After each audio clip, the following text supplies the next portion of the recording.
Hey, are we just about done with Narnia? No offense, but I think I'd like some less cheerful stories. Well, we've still got 2 books, but you're in luck. Neither's very cheerful. Actually, in the Silver Chair, there's even a character named Puddleglum. What is he? A talking toad? He's a marsh wiggle.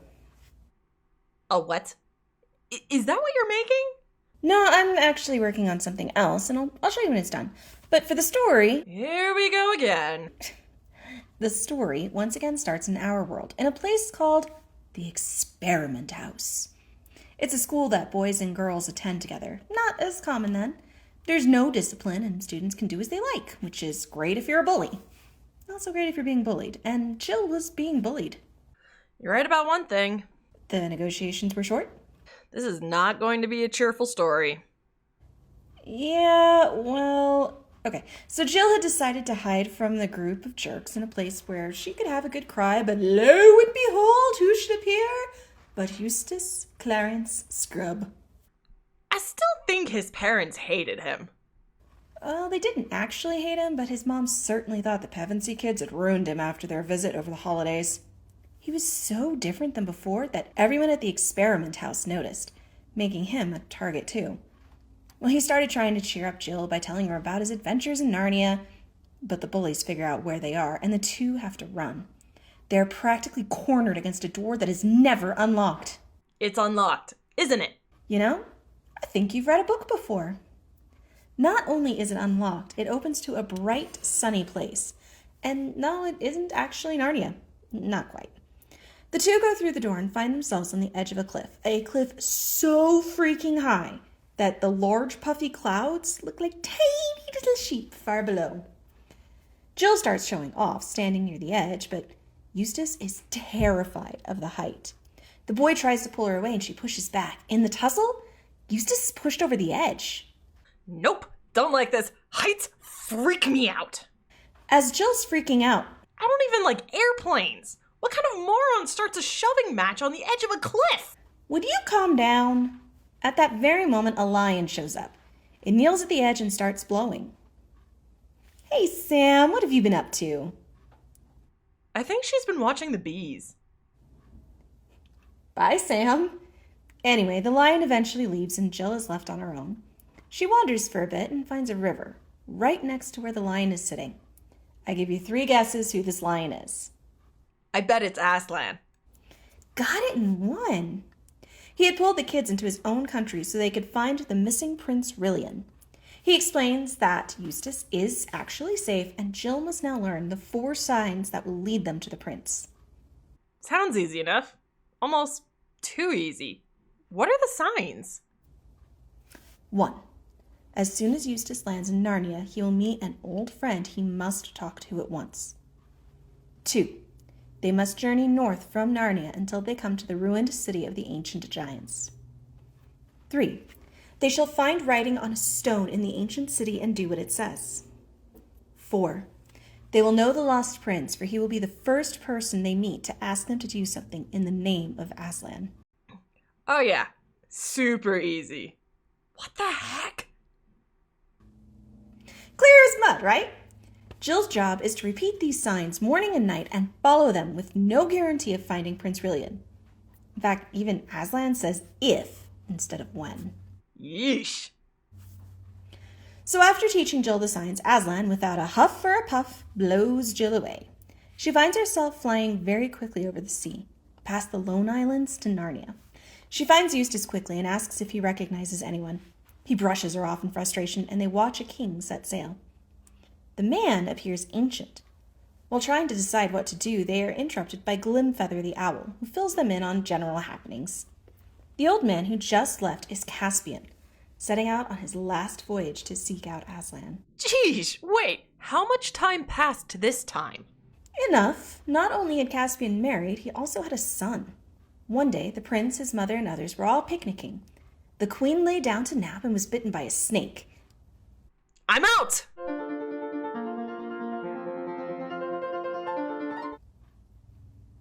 Huh. Even the editor hates snakes. Yeah, guys, the queen perished, but that's not the end of the story. Thank you. Rillian rode out to that spot daily to try and avenge his mother, and people started to worry about him. But they worried even more when he kept riding out and started coming back happy. One day, Drinian, who had been captain of the Dawn Treader, asked him what's up. To answer, the prince brought him along. There they saw a beautiful woman all in green. She ran when she saw Drinian, and Rillian got angry with him. Rillian rode out alone the next day and never came back. My math ain't mathing, but should Caspian really be that old? Well, he was grown up in the last book, came home, married, had a kid grew up. Some time may have passed. Wife died, kid vanished, and that happened 10 years ago. Caspian is at least, 60, 70? And either way, that's how Lewis described him. Now, Eustace is about as confused as you are, and kind of horrified that he didn't go talk to Caspian. But there's nothing for it. They've messed up the first sign. And Glimfeather explains that no one in the castle will help them. They've been ordered not to seek out Rillian anymore. But the owls have a plan. Well, glad someone does. They take the kids to the marshes where the Marshwiggles live. Puddleglum, they say, will be the best guide for the children. Cool, but seriously, what on earth is a Marshwiggle? I know BBC made a Silverchair movie, but how close were they? So, Marshwiggles, they're like these really tall, gangly guys with webbed feet and hands. And, well, Puddleglum himself is described as someone with a long, thin face with sunken cheeks, tightly shut mouth, sharp nose, no beard, and his hair, if you can call it hair, hung over his ears and was a greenish-gray color. And in the end, it kind of looked like tiny reeds instead of hair. Its expression was solemn, its complexion muddy. Basically, Tom Baker was a really good choice for personality and dour expression. Huh. Oh, that dude! Exterminate! The owls leave the kids with Puddleglum, and he's quite willing to travel with them. Even though they'll probably starve or drown or get lost, and they're likely never going to find the prince, and, they'll hate each other in the end. And that's if they even make it back at all. He's quite a cheerful fellow for a Marshwiggle. Tell me you're not being serious. Deadly. Compared to the other Wiggles, Puddleglum is quite chipper and optimistic. Oh my gosh. Dad is Puddleglum! So the trio sets off northward. It's fine. They don't have many adventures. They just walk. Okay, they narrowly avoid being crushed by boulders thrown by giants. What? Basically target practice. But kind of like with me, the safest thing to be is what's being aimed at. But our people survive and carry on. Eventually, just as they're getting miserable and running low on food and starting to dislike each other, they meet a strange duo. A beautiful woman dressed all in green and a knight in black armor. Just out there in the middle of nowhere, huh? Yeah, pretty much. The trio is just as suspicious as you, but they get to chatting and neither group explains why they're there. The lady says that she can't give them directions to the ruined city of the giants, but she does tell them about Harfang. Sounds like something from How to Train Your Dragon. Harfang is a city of giants, and the lady sends them with a specific message. She of the green kirtle salutes them by you and has sent them 2 fair southern children for the autumn feast. Now this interaction does 2 things. It spurs them on as they look forward to food and comfortable beds, and it also makes Eustace and Jill rather more unpleasant. They start getting really snappy with each other, and even worse with Puddleglum. And the weather doesn't help either, as it's getting colder and wetter by the day, and thinking warm thoughts is not helping. It's dark, and the snow has started when Jill falls in a ditch. She's a little freaked out as it's long and narrow, and she can't see around any corners, and like I said, it's getting dark. Eustace hops down to explore a bit, but they don't really see anything. There's a few 90-degree turns, but they all end in dead ends. Huh. Random. Puddleglum pulls them out, and they plod on to Harfang. They're admitted at once by the porter and brought to the king and queen. Puddleglum makes the kids promise not to tell the giants why they're there, not unless he says so. But Jill does give the message that the lady gave them. The giants give them shelter and they get the hot food and soft beds promised. But that night, Jill has a nightmare. In her room, there's a rocking horse, giant-sized of course. And as she sleeps, she dreams that the horse is in fact a lion. The lion, I presume. The lion. Jill is ashamed. She'd forgotten the signs. Aslan takes her to the windowsill, and when she looks out, she sees writing in the ground. It says, "Under me." When morning comes and the guys join her, the writing is still there. They found the writing in the second sign, and now they're trapped in the giant's castle. Can't they just leave? Aren't there giant mice or something they can ride into battle? No, there aren't any giant mice, and as they can't actually reach the doorknobs, our people are kind of stuck. But they are also, in fact, rather lucky. See, the giants are going hunting that day, and only the very old are remaining in the castle. Jill really shines here. Acting almost a little kiddish, she makes herself lovable to everyone, which allows the trio to explore everywhere. And they eventually find their exit in the kitchen. After lunch that day, the kitchen is left empty, save for one old giantess. And their luck holds. She plans to take a nap. Cat's back. Hey, Sam. You'll be happy to know that the reason they escaped through the kitchen is because the cook left the door open for the cat. So while they're waiting for the cook to fall asleep, they notice a cookbook. Well, go figure, Sherlock. They are in a kitchen. Yes, but our cookbooks don't have recipes for man or marshwiggle pie. At least mine don't. Wait.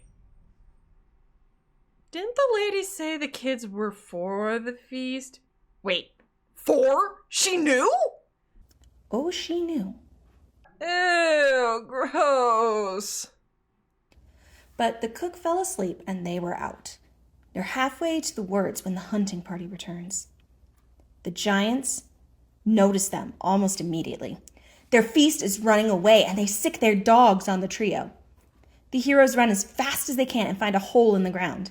They dive in just in time and fill the opening with rocks. They're now safe from the dogs, but trapped underground. Please tell me they're under the message. Well, they're under the message and in the middle of a nightmare, at least mine. Ugh. They have no choice but to follow the tunnel. It goes down deeper and deeper, and then suddenly the ground gives out from under them and they fall even farther away from the surface. Once they recover from their rather abrupt descent, they notice a few things. They have no way of making light, it's warm, and they aren't alone. Hey, Riven, I know you just love to freak me out, but please tell me they're... No, there aren't any spiders or snakes. Thank God! Just 100 gnome creatures that take them prisoner. They're brought farther and farther away from the entrance, and eventually they board a ship and sail down an underground river. Jill hates it. She feels about the underground like Eustace does heights. Eventually, the ship reaches its destination, an underground city inhabited by thousands of the gnome creatures. The gnomish captain tries to decide what to do with the travelers. Their lady's not home. So he thinks to imprison them. But a voice calls to bring them inside. And there they find a strange man, and he invites them to dinner. Cue the book food, pigeon pie, cold ham salad, cakes, and wine. Not sure how to feel about that.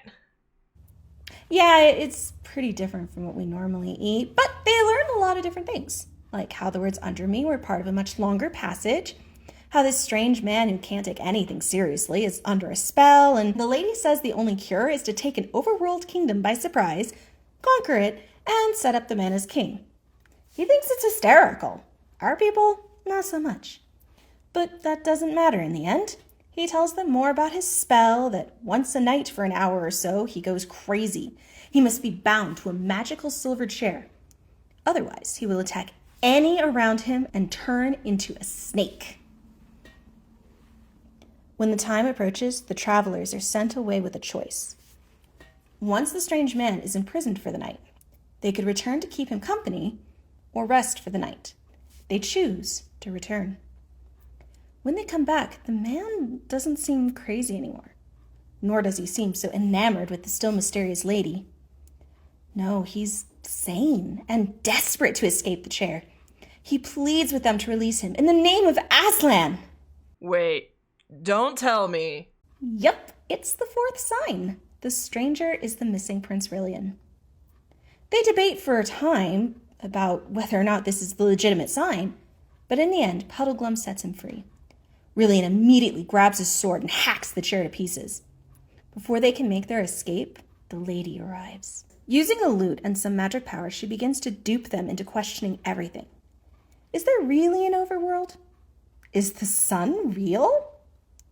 Is Aslan real? Her magic is defeated by one thing.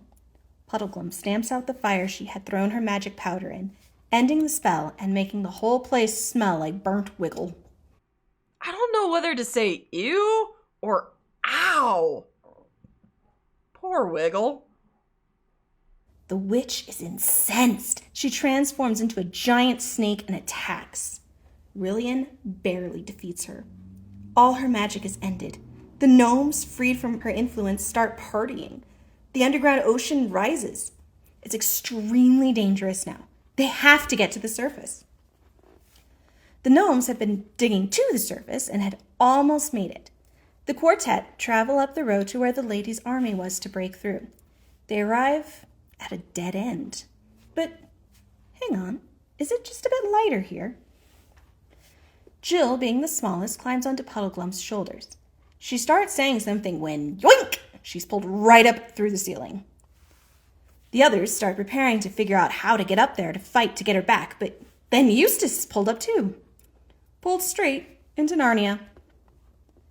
Jill had arrived in the middle of a snowball fight and told the Narnians what was up. They dig out the rest of the party, and I forgot to say, they did save the prince and the lady's horses. There were horses? Good! They better have. Poor horses! Rilian was returned to Cair Paravel and arrived just before his father passed. He was able to speak with him one last time. Aslan came for the kids and brought them back to his country. Hold up. I thought Aslan's country was code for heaven. Are they dead? No, they aren't dead, but Aslan summons Caspian there and returns him to a younger form. But Caspian is dead. Yep, he is. But he has one more adventure before we leave him behind. Eustace and Jill's bullies were still waiting for them at the experiment house. Aslan roars and breaks part of the wall, and the three attack. The purpose of the attack is to scare, not hurt, and they manage that beautifully.